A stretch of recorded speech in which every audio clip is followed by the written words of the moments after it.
Hello everyone. Last lecture में हमने अपना पूरा इंडियस का जितना थ्योरिटिकल पार्ट था वो खत्म कर दिया। अब हम आगे बढ़ते हैं इस इंडियस टू इन्वेंट्री के क्वेश्चंस की तरफ। तो आप अपना आईसीआई मॉड्यूल खोल लीजिए। उसमें सारे के सारे जितने क्वेश्चंस हैं हम यहाँ पे बैठ के अब सॉल्व करेंगे। तो पहले इलस्ट्रेशंस की तरफ बढ़ते हैं जिसका नाम है इलस्ट्रेशन नंबर 1। तो यहाँ पे लिख रखा है as per Ind AS two inventory include materials and supplies awaiting use in the production process. Examine whether the packing material and publicity material are covered under the terms material and supplies awaiting use in the production process। तो ये बोल रहा है कि आपका जो primary packaging है, यानी कि मैंने आपको कोलगेट का एग्जांपल दिया था ना। जो प्राइमरी पैकेजिंग है, पैकेजिंग मटेरियल, कोलगेट के ऊपर का जो ट्यूब होता है और जो उसके ऊपर का जो कवर होता है, सेकेंडरी पैकेजिंग जिसमें वो रख के आता है। तो प्राइमरी पैकेजिंग के बिना तो वो सेलेबल कंडीशन में आएगा ही नहीं। क्योंकि सेकेंडरी प्रोडक्ट, क्योंकि अगर जब तक वो ट्यूब नहीं होगा तब तक तो वो कोलगेट उसके अंदर स्टोर हो ही नहीं सकता, वो तो फैल जाएगा। क्या आप वो कागज का जो ऊपर का पेपर आता है उसमें कोलगेट स्टोर स्टोर कर सकते हो? नहीं कर सकते, ऑब्वियसली बात है। तो उसका जो पेस्ट है, जो भी उसको पेस्ट है, उसको पैकेजिंग मटेरियल की रिक्वायरमेंट है उसको सेलेबल कंडीशन में बनाने के लिए। अब उसको इस चीज की रिक्वायरमेंट है तो वो उसकी कॉस्ट में ऐड होगा। पब्लिसिटी मटेरियल की क्या जरूरत है, वो तो उसकी एडवर्टाइजमेंट के लिए है, जो इतना अच्छा वो उसका कवर बनाते हैं, ठीक है। तो प्राइमरी पैकेजिंग तो आता है हमारा उसकी कॉस्ट में, इन्वेंट्री की कॉस्ट में प्राइमरी पैकेजिंग आता है। लेकिन जो सेकेंडरी पैकेजिंग है ये नहीं आता है इसकी कॉस्ट में। तो वही यहाँ पे लिखा हुआ भी होगा, पढ़ लेते हैं। While the primary packaging material may be included within the scope of the terms material and supplies, primary packaging आता है used in the production process, but the secondary packaging material and publicity material cannot be so included, include नहीं कर सकते, as there is selling costs which are required to be excluded as per India's 2, क्योंकि ये एक तरीके की selling cost है उसको सेलेबल कंडीशन में लाने के लिए। द प्राइमरी सेलेबल कंडीशन में लाने के लिए उसकी नीड नहीं है, इसको इसको तो सिर्फ एडवर्टीजमेंट के लिए इस्तेमाल करते हैं। The primary packaging material is one which is essential to bring the inventory to its sellable condition। इसका ये कीवर्ड है sellable condition, ये लिखोगे तो ही मार्क्स मिलेंगे। अगर ये आपके आंसर में नहीं चमका तो आपको मार्क्स नहीं मिलेंगे, इसको आप मार्क कर लेना sellable condition को, ठीक है। अब आगे बढ़ते हैं। For example, bottles, cans, etc. in case of food and beverages industry. Other packaging material required for transporting and forwarding the material will normally be in the nature of secondary material, क्योंकि वो उसके transportation के काम में आता है, तो इसीलिए हम उसको सेकेंडरी पैकेजिंग को इन्वेंट्री की कॉस्ट में इंक्लूड नहीं कर सकते हैं। आगे बढ़ते हैं।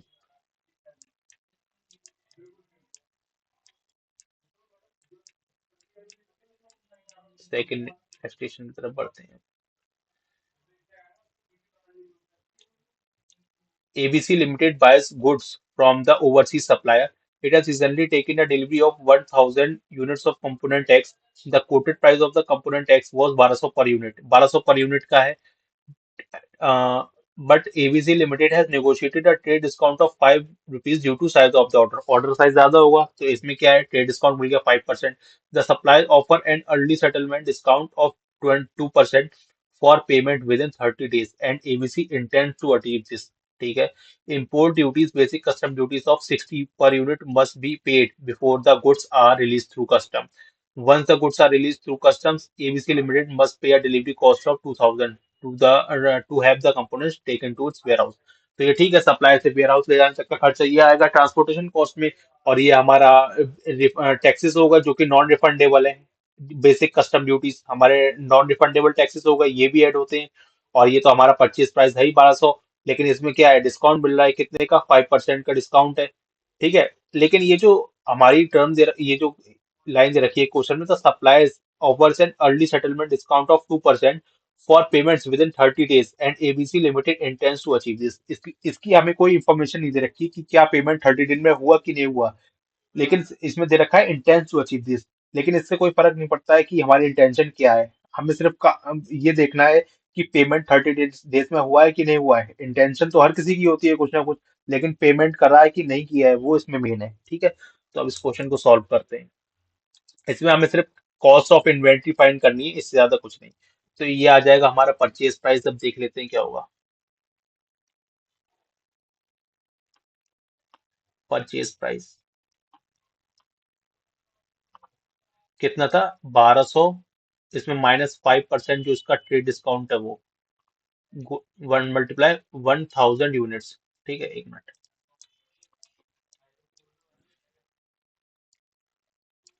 1000 यूनिट्स,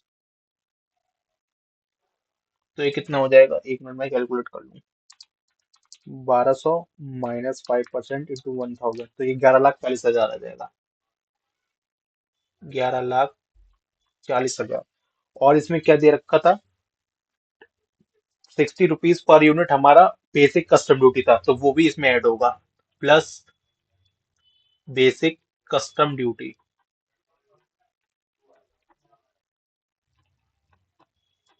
जो कि हमारी कितनी थी, 60 रुपये पर यूनिट इंटू 1000, 60,000 रुपीज। और हमारा क्या था, ट्रांसपोर्टेशन कॉस्ट,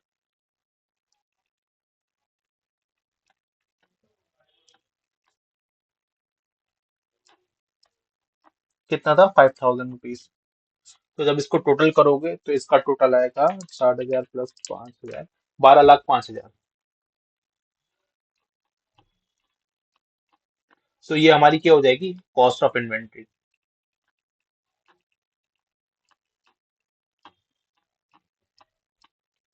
ठीक है,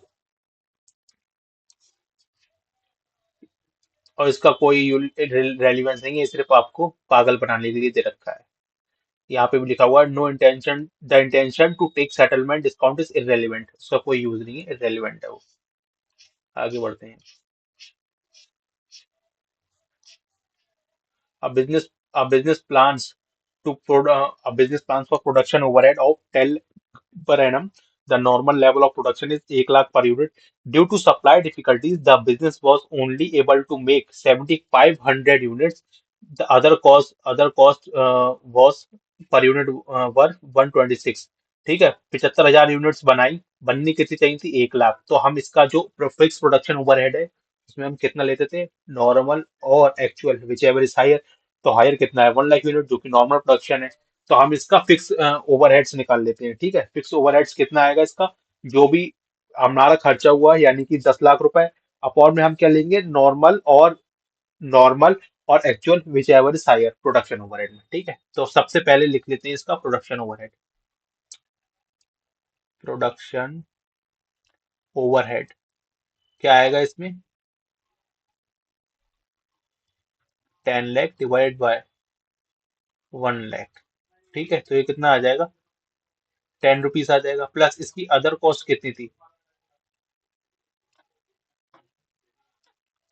126। तो टोटल इसकी कितनी आ गई, 136 रुपीज। ये हमसे पूछा था कैलकुलेट द पर कॉस्ट यूनिट, तो ये पर कॉस्ट यूनिट आ गई। अब क्वेश्चन में एक और पार्ट दे रखा है, and amount of overheads to be expense during the year. अब पूछ रहा है कि कितने अमाउंट के ओवरहेड्स को हम पीएनएल में डालेंगे। मैंने आपको एक चीज बताई थी, आपको अगर ध्यान होगा तो, जो भी हमारी अंडर रिकवरी और ओवर रिकवरी होती है, उसको हमेशा पीएनएल में लेके जाया जाता है। अगर आप भूल गए हो तो मैं आपको एक मिनट यहाँ पे याद भी दिला देता हूँ। एक मिनट रुकना।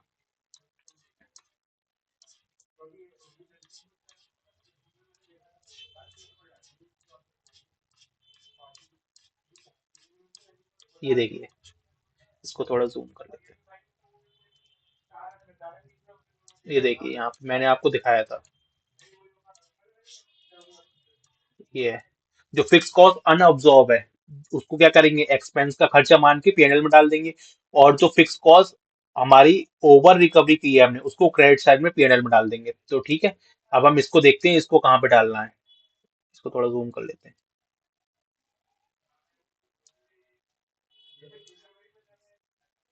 तो सबसे पहले कैलकुलेशन करते हैं कि हमारी fix cost under absorption absorption है कितनी। तो सबसे पहले देखते हैं टोटल ओवरहेड्स हमारे कितने थे।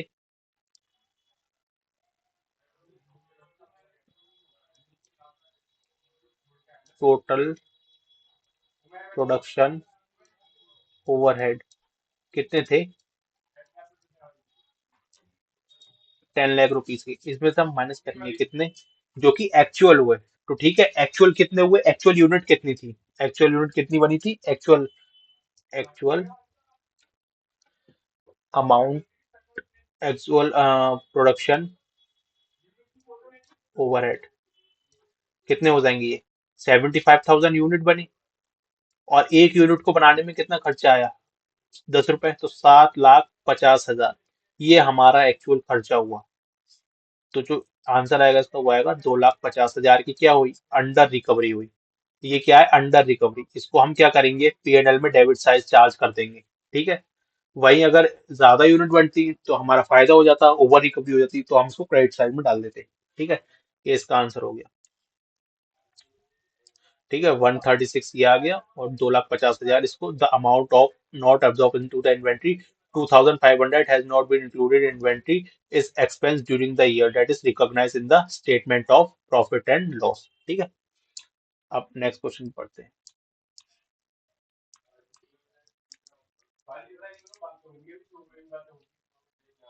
ये वाला क्वेश्चन करते हैं। इस पे आप एक सितारा मार्क कर लेना, रिवीजन में काम में आएगा। इनफैक्ट 3 सितारा मार्क कर लेना। ठीक है। ABC limited manufactures control units for air conditioned systems. Each control units require the following. One component X लगता है, एक एक यूनिट बनाने में X का एक कंपोनेंट लगता है जिसकी कॉस्ट 1,205 रुपए ईच है। एक कंपोनेंट Y का लगता है जिसकी कॉस्ट 800 रुपए ईच है। सन्डी रॉ मटेरियल्स इसकी कॉस्ट कितनी है? 150 रुपए से ईच। ये हमारा टोटल कॉस्ट आती है इसकी एक यूनिट को बनाने के लिए। ठीक है, पर कॉस्ट।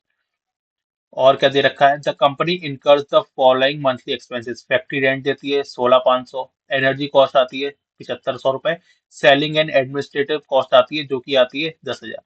अब ये जो सेलिंग एंड एडमिनिस्ट्रेटिव कॉस्ट दे रखा है, इसका क्या यूज है? कुछ यूज नहीं है, क्योंकि ये तो हमारे काम की नहीं है, कॉस्ट ऑफ इन्वेंट्री में आती ही नहीं है। अरे भाई, जो भी एडवर्टीजमेंट में खर्चा हुआ उससे हमें क्या मतलब है? ये तो हमारी एक तरीके से क्या है? Other cost. इसमें क्या बोलते हैं, कॉस्ट सेल्स करने की कॉस्ट है, ये तो हमें जरूरत ही नहीं है इसकी, तो ये हमें सिर्फ पागल बनाने के लिए दे रखा है। ठीक है। इसको हमें क्या करना है? इग्नोर करना है। इग्नोर। ठीक है। चलिए अब इसको क्वेश्चन करते हैं, और आगे भी कुछ लिखा हुआ वो भी पढ़ लेते हैं। Each unit takes 2 hours to assemble. एक यूनिट को असेंबल करने में 2 घंटे का टाइम लगता है। Production worker are paid 300 per hour. Production के जो मतलब जो वर्कर है उनको पे करने में कितना पैसा लगता है? 1 घंटे का 300 रुपये वो लोग लेते हैं। ठीक है। और नीचे कुछ लिखा हुआ है। Production overheads are absorb. Production overheads are absorb into units of production using an hourly rate. ठीक है। प्रोडक्शन ओवरहेड किस पे लगते हैं? आवर्ली रेट पे। जितना हमने काम किया है आवर में, उस रेट पे प्रोडक्शन ओवरहेड लगेंगे। The normal capacity of production per month is 1,000 hours. अब एक उसको बनाने के लिए नॉर्मल नॉर्मल प्रोडक्शन कितना था? 1,000 यूनिट्स। अब हम देखेंगे कि बना कितना है। ठीक है। तो सबसे पहले हम इसमें कुछ नहीं करेंगे, मटेरियल की कॉस्ट देखते हैं। हल्के हल्के स्टेप बाय स्टेप करेंगे, क्वेश्चन हो जाएगा। तो देखते हैं मटेरियल का।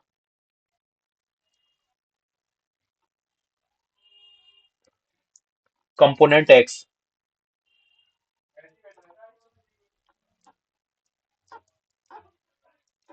1,205 रुपए का है। कंपोनेंट वाई 800 रुपए का है। ठीक है। और इसमें हमारा सन्डी रॉ मटेरियल कितने का है?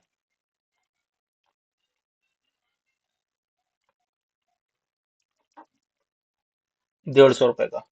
तो ये टोटल कितना आ गया? 2,155। ठीक है। ये तो हमारा मटेरियल का आ गया। अब हम लेबर का देखते हैं।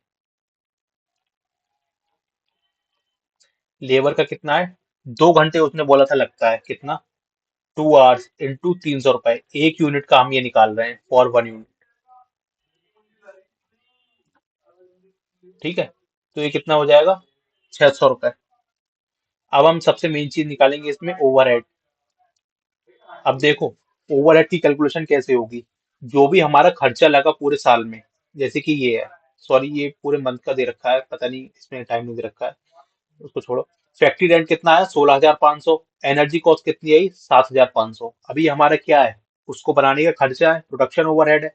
और ये किस पे रिकवर होता है? नॉर्मल और actual whichever is higher. Actual तो हमें दे नहीं रखा है कि कितना है, तो हम इसको जाहिर सी बात है कि नॉर्मल पे ही रिकवर करेंगे, जो कि 1,000 आवर्स है। ठीक है। तो अब देखते हैं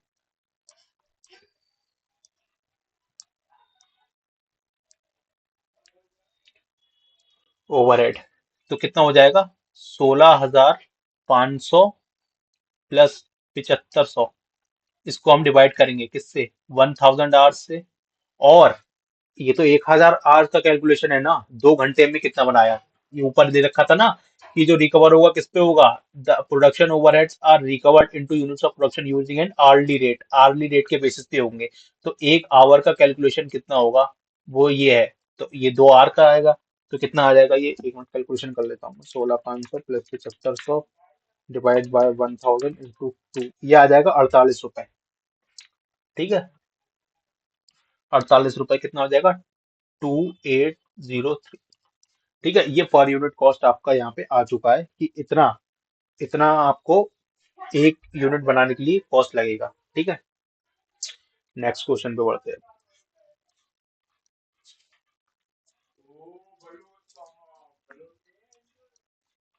ये क्या है, कन्वर्जन कॉस्ट के ऊपर एक क्वेश्चन है, देखते हैं इसको भी। A dealer has purchased 1000 car costing 2,80,000 each on deferred payment, मतलब किस्तों पे उसने कार ली है। कितनी, 1000, जिसकी कॉस्ट है कितनी, 2,80,000 ईच। बेसिस है 25,000 per month per car to be paid in 12 equal instalment.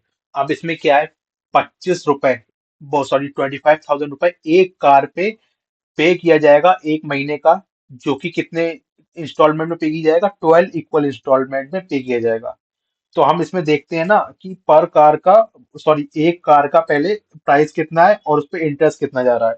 क्योंकि भाई जो भी कोई कार देगा तो वो पूरा का पूरा प्रिंसिपल अमाउंट तो थोड़ी दे देगा, कुछ तो इंस्टेंट इंटरेस्ट चार्ज करेगा ना इंस्टॉलमेंट में जब भी देता है। ठीक है, तो सबसे पहले देख लेते हैं डेफर्ड पेमेंट का प्राइस क्या होगा। तो डेफर्ड पेमेंट प्राइस का यहाँ पे दे रखा है, वैसे सॉल्यूशन यहीं से करा देता हूँ। डेफर्ड पेमेंट प्राइस कितना है, 3 लाख रुपए। यानी कि 3 लाख रुपए उसको पे करना है। ठीक है, और कैश प्राइस यानी कि 2,80,000, ये यहाँ से आएगा 25,000 इंटू 12, क्योंकि 25,000 रुपए एक मंथ का है ना। तो 12 मंथ में कितना उसने पे किया एक कार का, 3 लाख रुपए। और कैश प्राइस, और कार थी कितने की, 2,80,000 की। तो 20,000 क्या आ गया, इसका इंटरेस्ट एक्सपेंस आ गया 20,000 रुपीज का। ठीक है, ये तो इसका खर्चा है एक साल का। अब इसको हम 12 उससे मल्टीप्लाई कर देंगे पर कार और उससे। ठीक है, अब देखिए कॉस्ट ऑफ इन्वेंट्री, हमारी जो क्लोजिंग इन्वेंट्री थी वो कितनी बची थी, 20 कार। ये लिखा है ना 20 cars were in stock, 20 cars are in stock, compute the cost of closing inventory and finance cost and cost of goods sold। तो कॉस्ट ऑफ इन्वेंट्री क्या आ जाएगी, 20 कार्स थी जिनकी वो कितनी थी, सॉरी कॉस्ट 2,80,000, तो ये कितना आ जाएगा, छप्पन छप्पन लाख। और फाइनेंस कॉस्ट यानी कि 20,000, ये तो किसका है, एक कार का है। और वो भी एक एक कार का है, तो इसमें कितना आ जाएगा, 1,000 कार है टोटल। तो 1,000 कार पे हमारा कितना टोटल फाइनेंस कॉस्ट आया, मतलब ब्याज कितना बना, ये आ जाएगा 2 करोड़ रुपए का।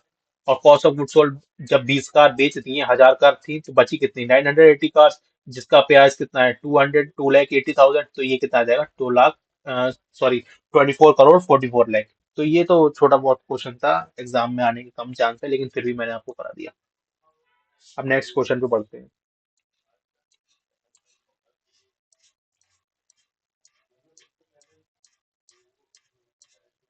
ये भी एक इलस्ट्रेशन है, इसको देख लेते हैं। ठीक है, क्या क्या दे रखा है। Venus Trading Company purchase cars from several countries and sell them to Asian countries। ठीक है, बहुत सारे अलग अलग कंट्री से कार खरीदते हैं और एशियन कंट्रीज में बेचते हैं। During the year the company has incurred the following expenses, ये खर्चे हुए उनके। अब देख लेते हैं क्या हुआ। ट्रेड डिस्काउंट ऑन परचेज, ये सब कॉस्ट दे रखे हैं। हमें पूछा क्या, evaluate which cost are allowed, कौन सी कॉस्ट अलाउड है as per Ind AS two for inclusion in the cost of inventory, की कौन सी जो भी कॉस्ट है वो इन्वेंट्री की कॉस्ट में आ सकती है। तो देख लेते हैं, सिंपल सा क्वेश्चन है। सबसे पहले ट्रेड डिस्काउंट ऑन परचेज, क्या ट्रेड डिस्काउंट आता है, हाँ आता है, उसको माइनस किया जाता है। ऐसा नहीं है कि एक्सक्लूजन में, सॉरी इंक्लूजन का मतलब माइनस नहीं होता, हम इसका मतलब है कि कौन सी कॉस्ट हम कंसीडर करते हैं। कि ट्रेड डिस्काउंट तो आता है ना, उसको माइनस किया जाता है। ठीक है, तो वो इसका मतलब तो यही है ना कि उसका कैलकुलेशन होता है उसमें। तो ट्रेड डिस्काउंट ये तो आता है, ये तो आता है। अब क्या है, handling cost related to imports. अब इंपोर्ट के लिए जो भी कॉस्ट है, हैंडलिंग कॉस्ट वो भी आती है। बोला था ना कि सप्लायर से लेके वहां तक की ट्रांसपोर्ट कॉस्ट जो भी आती है, उसकी हैंडलिंग कॉस्ट वो भी इसमें होता है। सैलरीज ऑफ अकाउंटिंग डिपार्टमेंट, अब भाई मुंशियों को इन्होंने सैलरी दी तो वो थोड़ी ना आएगी, उससे हमें क्या मतलब है, ये तो ऑफिस में बैठा हुआ खर्चा है। आप याद रखना, जो भी फैक्ट्री खर्चे होंगे वो हमेशा कॉस्ट ऑफ इन्वेंट्री में आएंगे। जो ऑफिस में लोग, ऑफिस के लोग खर्चा, ऑफिस के लोगों के ऊपर खर्चा किया गया है, उनका कोई भी खर्चा इसमें इंक्लूड नहीं होगा। Sales commission paid to sales agent, कोई जरूरत नहीं है, क्योंकि ये तो उनका काम है। भाई सैलरी को सेल्स कमीशन दी किसको? सेल्स एजेंट को। ये तो ऑफिस का खर्चा है ना, तो इसको क्यों डालेंगे? आफ्टर सेल्स वारंटी कॉस्ट, ये भी नहीं आएगा। हमें क्या मतलब उससे, हमें तो बेचना है, उसके उसकी कॉस्ट लेनी है हमें। इम्पोर्ट ड्यूटीज ये आएगा। आपको बोला था ना, नॉन रिफंडेबल या फिर रिफंडेबल टैक्सेस, उसकी कैलकुलेशन इंक्लूड करते हैं इसमें। Cost of purchase based on supplier, cost of purchase भी आएगा, जो भी परचेज प्राइस होगा। फ्रेट एक्सपेंस ये भी आएगा। इंश्योरेंस ऑन परचेजेस ये भी आएगा। और brokerage commission pays to intending agent, ये भी आएगा। जो भी कमीशन हमने इंटेंडिंग एजेंट्स को दी, जो कि हमारे लिए कोटेशन वगैरह ला के दिया, वो सब इसकी कॉस्ट इसमें आएगी। ठीक है, इंश्योरेंस भी आएगा, ये सब हो गया। तो ठीक है, ये कॉस्ट यहाँ पे आएंगी। एक बार देख लेते हैं आंसर में क्या लिखा हुआ है। आइटम नंबर 1 भी आएगा, 2, 6, 7, 8, 9, 10। ठीक है, तो इसमें सिर्फ 3, 4, 5 हैं जो कि नहीं आएंगे, बाकी सब इसमें कैलकुलेशन होगी इनकी। सेवेंथ इलस्ट्रेशन देख लेते हैं क्या लिखा है। As per Ind AS 2, selling costs are excluded from the cost of inventories and are required to be recognized as expense in the period in which these occur. Advise whether the distribution cost would be now be included in the cost of inventories. क्यों आएगी भाई? Distribution cost में, distribution cost भी तो हमारा उसका part होती है, तो ऑफिस में खर्चों में। ठीक है, तो इसको देख लेते हैं क्या आंसर लिखा हुआ है। Selling and distribution are generally used as single term because both are related. Obviously related है। Selling costs are incurred to effect the sale and distribution costs are incurred to by the seller to complete the sale transaction by making goods available to the buyer from the point of sale at the point where buyer takes the position. Obviously ये जो buyer जब intend करता है product खरीदने के लिए, तो seller उसको बेचता है। तो उसकी तो क्या है, डिस्ट्रीब्यूशन, यानी कि बहुत सारे उसके ट्रांसपोर्टेशन की वो लगे हुए हैं, बहुत सारे व्हीकल लगे हुए होंगे, तो वो उसकी डिस्ट्रीब्यूशन की कॉस्ट है। डिस्ट्रीब्यूशन एक चैनल बना हुआ है। ठीक है, तो वो तो उसकी कॉस्ट में आएगा ही नहीं, क्योंकि ऑफिस का खर्चा है। Since these costs are not related to bringing the cost to the present location condition, ये सबसे मेन पॉइंट यही है इसका, क्योंकि इनका कोई योगदान नहीं है प्रोडक्ट को ब्रिंग करने के लिए प्रेजेंट लोकेशन और कंडीशन में, तो ये हमेशा इसकी कॉस्ट कभी भी इंक्लूड नहीं होगी इसमें। ठीक है, सबसे मेन चीज यही है, तीन ही कॉस्ट आती है, purchase cost, conversion cost, other cost. Other cost में भी आपको दो कीवर्ड लिखवाए थे, प्रेजेंट लोकेशन और कंडीशन के लिए क्या वो कॉस्ट लग रही है? अगर नहीं लग रही है तो सिंपल सी बात है, वो इसमें नहीं आएगा। ठीक है, तो ये भी एक छोटा सा आंसर था थियोरेटिकल, बहुत कम चांस है इसके आने के। ठीक है, अब आगे बढ़ते हैं। हाँ, ये क्वेश्चन थोड़ा इंपॉर्टेंट है, इसको आप मार्क कर लेना। इसको मैं सॉल्व कराता हूँ।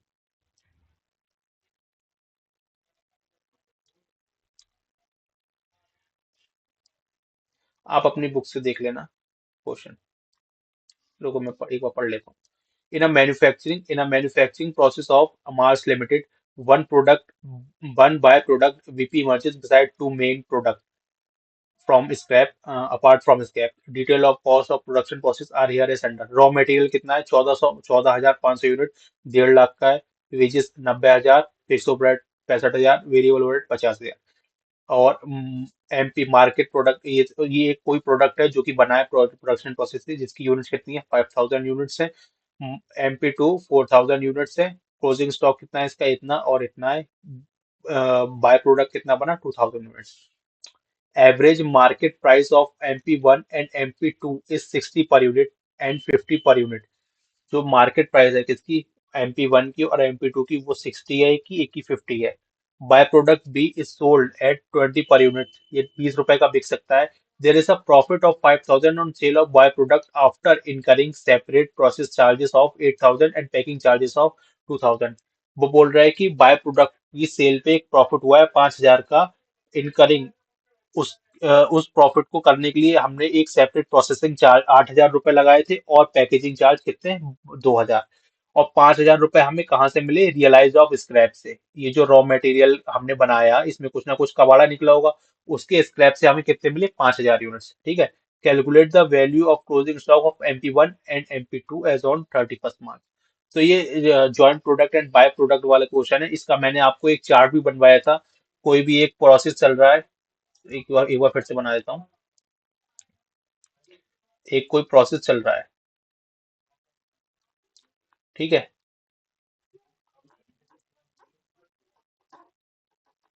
अब क्या हुआ, इसमें से दो प्रोडक्ट निकले, MP1, MP2, और एक जॉइंट प्रोडक्ट निकला, सॉरी बाय प्रोडक्ट। इसका क्या नाम है, BP1। अब ये क्या है, इसका स्प्लिट ऑफ पॉइंट है।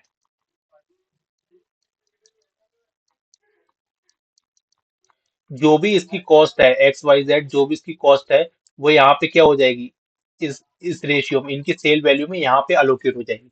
ठीक है, तो ये वही क्वेश्चन है जो, सॉरी वही कंसेप्ट है जो मैंने आपको लिखवाया भी था, इसको हम अब सॉल्व करने जा रहे हैं। ठीक है, ये बहुत ही इंपॉर्टेंट क्वेश्चन है, ऐसा क्वेश्चन लगभग 5 मार्क्स का आपके एग्जाम में आ सकता है। चलिए इसका सॉल्यूशन करते हैं, तो रफ कर दो एक मिनट। ठीक है, तो सबसे पहले हम क्या करेंगे, जो भी बाय प्रोडक्ट है उसकी हम एनआरवी का कैलकुलेशन करेंगे, क्योंकि आपको मैंने बताया भी था पहले भी कि जो बाय प्रोडक्ट है वो हमेशा एनआरवी पे बिकता है। और एनआरवी कैसे निकलती है, जो भी हमने बेचा, जो भी उसकी फेयर वैल्यू है उसमें से हम माइनस करेंगे क्या, जितना हमने खर्चा किया उसको बेचने के लिए। तो सबसे पहले हम क्या करेंगे, कैलकुलेशन करेंगे किसका,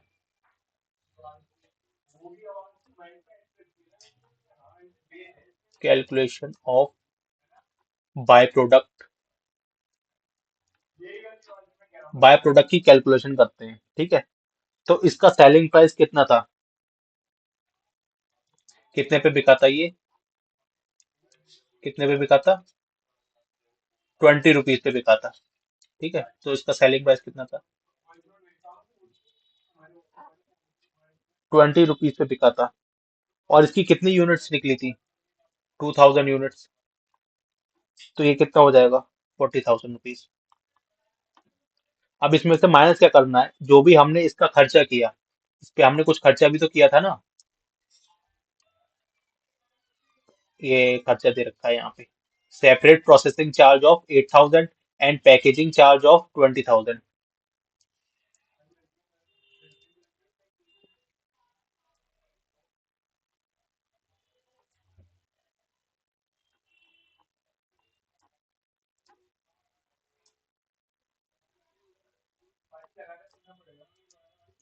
-8,000 माइनस पैकेजिंग चार्ज,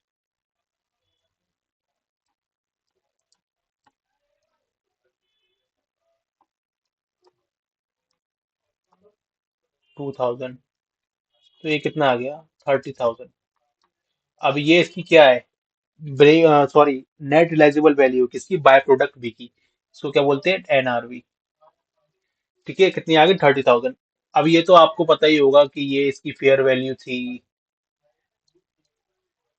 और ये इसका क्या है, कॉस्ट ऑफ सेल्स है। ये मैंने आपको एक कंसेप्ट लिखवाया भी था, यहाँ पे मैं आपको दिखा भी देता हूँ यहाँ पे। So, एक minute,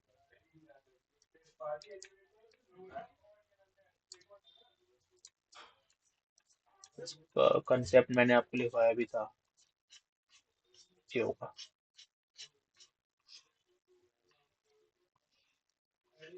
joint product and by product, ये है, should be valued at NRV. इसमें एनआरबी की कैलकुलेशन कैसे होगी, मैंने आपको बताया था ना, fair value minus cost to sales, ये मैंने आपको लिखवाया था ना यहाँ पे, ये वही कंसेप्ट है।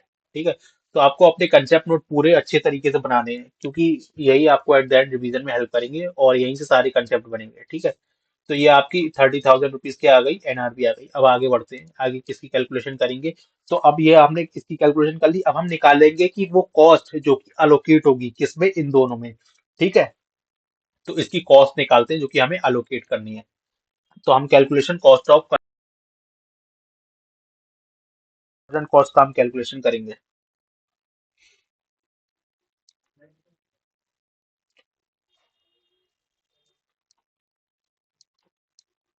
Calculation of cost of conversion. ठीक है, तो इसमें रॉ मटेरियल कितने का था वो देख लेते हैं।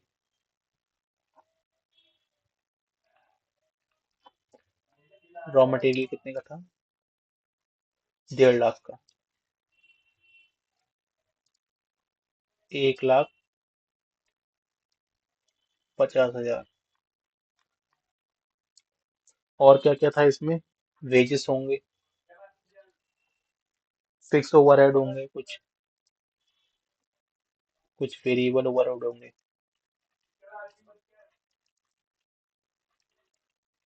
ठीक है, तो 90,000,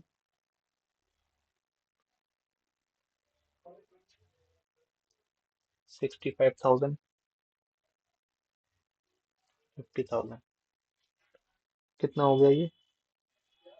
कैलकुलेशन कर लेता हूँ एक मिनट।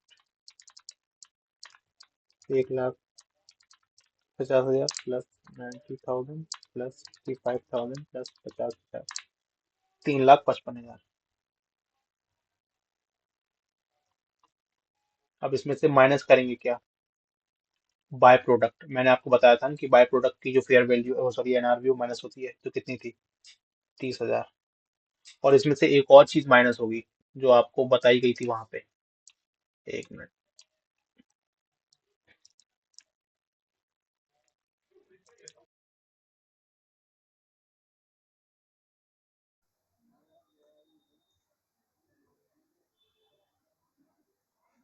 ठीक है, तो हमने ये कर लिया था, अब हम आगे बढ़ते हैं।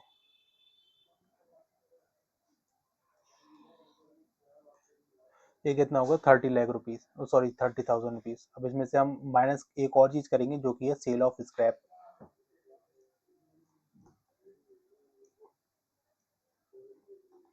इसकी वैल्यू कितनी थी? 5,000 रुपीज। तो अब देखते हैं कि कितना अमाउंट आता है इसका माइनस करके। तो ये आ जाएगा कितना? 3,20,000। ये तो क्या आ गई? हमारी जॉइंट कॉस्ट आ गई इन सबको बनाने की। ठीक है, अब हम नीचे बढ़ते हैं, इसके आप बात क्या करना है हमें। तो ये सब तो हो गया। अब हम क्या करेंगे, इसका रेशियो निकालेंगे कि किस रेशियो में इसको अलोकेट करना है। ठीक है, तो इसके लिए हमें क्या देखना पड़ता था? हमने बोला था कि इसकी सेल वैल्यू कितनी होगी। तो सेल वैल्यू कहाँ दे रखी है हमें इसकी, ये देखते हैं। तो सेल वैल्यू को कैसे फाइंड करेंगे? 5,000 यूनिट्स इसकी ये है, 5,000 यूनिट्स। और ये 4,000 यूनिट्स ही है, लेकिन ये तो यूनिट्स है। मैंने आपको पहले ही बोला था कि यूनिट्स में हम अलोकेट नहीं करना है, हमें इसकी सेल वैल्यू में अलोकेट करना है। तो सेल वैल्यू कैसे निकलेगी? 5,000 यूनिट्स की वो कितनी है? मार्केट वैल्यू, मार्केट ये कितना है? एवरेज मार्केट वैल्यू 60 रुपीज है। और इसकी कितनी है? इसकी है 50 रुपीज। तो इसकी 60 से और 4,000 की 50 रुपीज से जब हम मल्टीप्लाई करेंगे तो इसकी सेल वैल्यू आएगी। उन दोनों का जो भी रेशियो होगा हम उसमें अलोकेट करेंगे। ठीक है, तो सेल वैल्यू निकालते हैं इसकी कितनी है।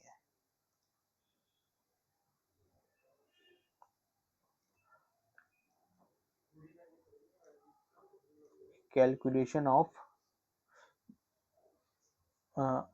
allocation ratio of joint cost। तो यहाँ पे एक मार्केट प्राइस MP1, MP2। ठीक है, तो इसका यूनिट्स कितनी है? एक की थी 5,000, इसकी थी 4,000, इनटू प्राइस कितना था? मार्केट प्राइस कितना था इसका? 60 रुपीज, और इसका कितना था? 50 रुपीज। तो कितना आ जाएगा ये? 3 लाख। ये कितना आ जाएगा? 2 लाख। तो इसका रेशियो कितना बन जाएगा? 3:2 रेशियो बन जाएगा इसका। ठीक है, तो हम इसको किसके अलोकेट करेंगे? इसका हम अलोकेशन दिखाते हैं, ratio of allocation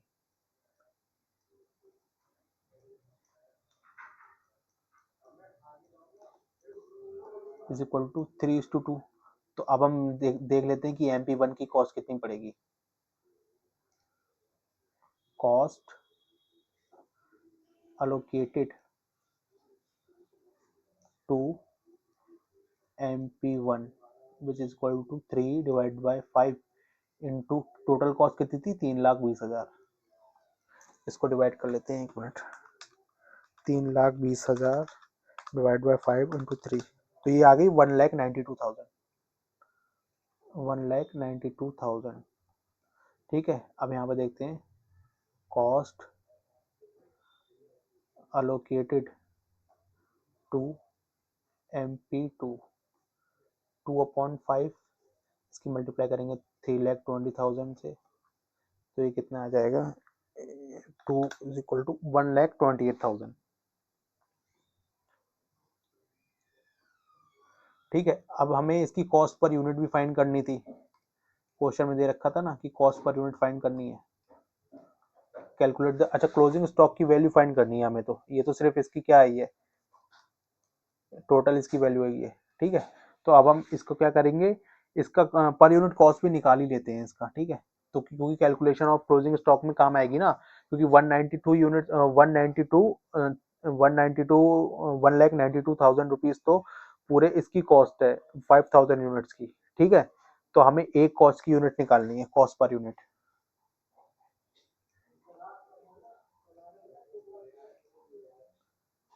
MP1 is equal to 1,92,000 divide by 5, तो ये कितना हो जाएगा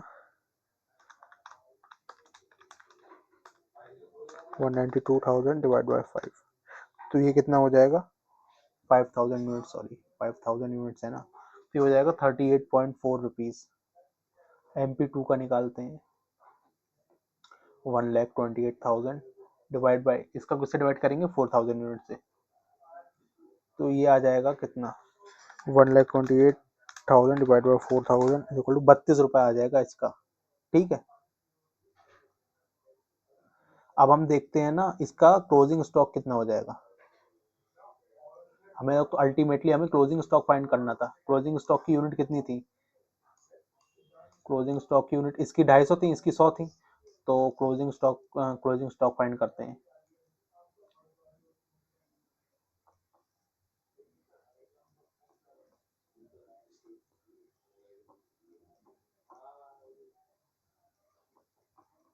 तो MP1 का क्या है 250 था, मल्टीप्लाई 38.4, क्योंकि एक एक पर यूनिट तो ये, और टोटल कितना है 250 यूनिट्स है, तो ये कितना हो जाएगा 9600। अब MP2 का ऐसे ही देख लेते हैं, 100 यूनिट्स हैं इंटू एक की कॉस्ट है 32, तो ये कितना हो जाएगा 3200 रुपये। ठीक है, ये यहाँ से 9600 और 3200 रुपये ये यहाँ पे मैच हो जाएगा। ठीक है, तो बहुत ही अच्छा क्वेश्चन था ये वाला, इस पे आप जरूर इसको रिवाइज करके जाइएगा एग्जाम में, वेरी इंपॉर्टेंट, इस पे मार्क कर लेना।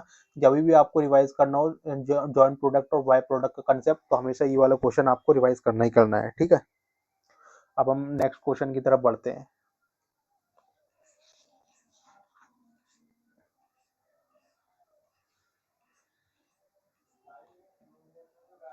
इलस्ट्रेशन 9 एक थ्योरेटिकल क्वेश्चन है, इसको देख लेना, वैसे कोई इसका वो नहीं है रेलिवेंस।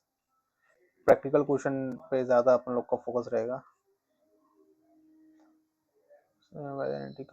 ये भी वैसा ही है कुछ कुछ।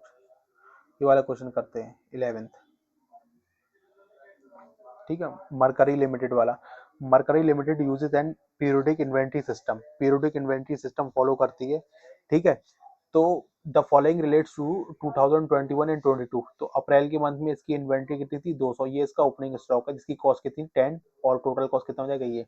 मई में इसने परचेज किया कितना 50 units at the rate of 11, तो ये इसका टोटल आ जाएगा। सितंबर में परचेज किया इसने 400 यूनिट्स, इसका टोटल ये आ जाएगा। फरवरी में परचेज किया इसने 350 units into eight the rate of 14, तो इसका टोटल ये आ जाएगा। तो अब हमें इसमें क्या करना है, नीचे देखते हैं। फिजिकल इन्वेंट्री एज एट 31 मार्च। अब बोल रहा है हमारे जो क्लोजिंग स्टॉक है वो कितना था 400 यूनिट्स था लास्ट में बैलेंस शीट डेट पे। Calculate ending inventory value and cost of sales using FIFO and weighted average method. बोल रहा है कि हमें इसकी कॉस्ट भी फाइंड करनी है, कॉस्ट ऑफ सेल्स सॉरी, और हमें एंडिंग इन्वेंट्री की वैल्यू रहेगी वो भी फाइंड करना है। तो ठीक है, कर लेते हैं।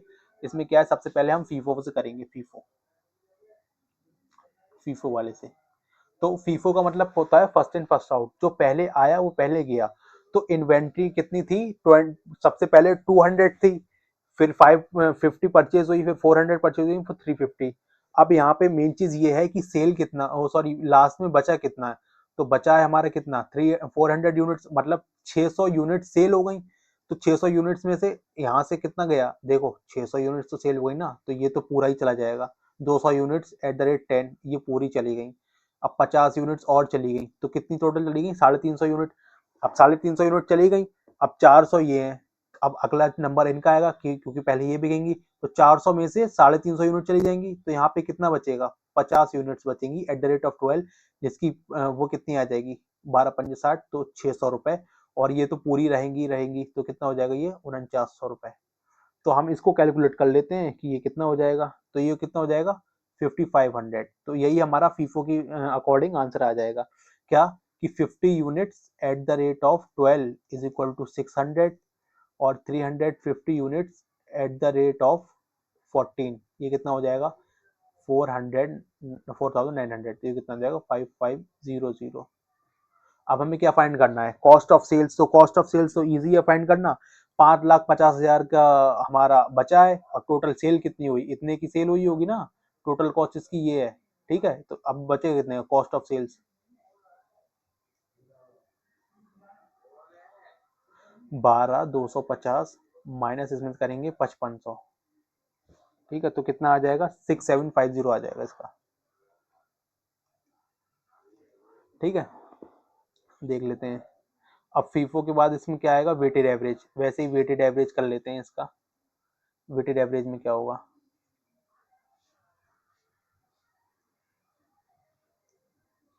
वेटेड एवरेज में क्या होता है ना, हम एक रेट निकाल लेते हैं कि कितने रेट की टोटल इन्वेंट्री हमें पड़ी है, ठीक है, तो ये 12,250 है, ये कितने यूनिट की कॉस्ट है, 1000 यूनिट्स की, तो एक यूनिट की कॉस्ट कितनी आएगी, इसमें हम ऐसा करते हैं, तो ठीक है, तो कितना 12,250 कितने यूनिट्स की कॉस्ट है 1000 की, तो एक ही कितनी आएगी 12.25, ठीक है, ये तो आ गया।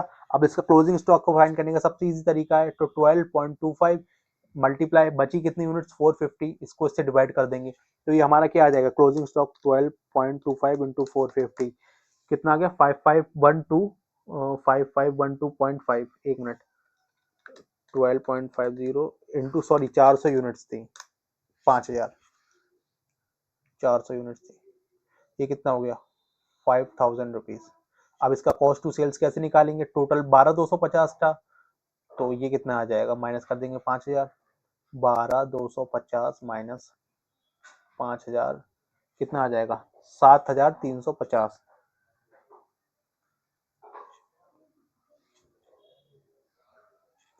सॉरी ये 4000 आएगा, इसका कैलकुलेशन 4900 आएगा, मिस्टेक होगी थोड़ी सी, यहाँ पे 4900 आएगा,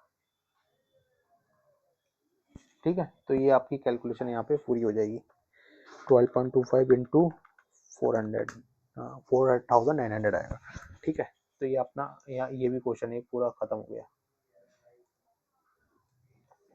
4900 और 735, ठीक है, ये वाला भी क्वेश्चन हो गया। अब नेक्स्ट क्वेश्चन पे बढ़ते हैं, ये भी थ्योरेटिकल क्वेश्चन है, आप देख लेना इसको,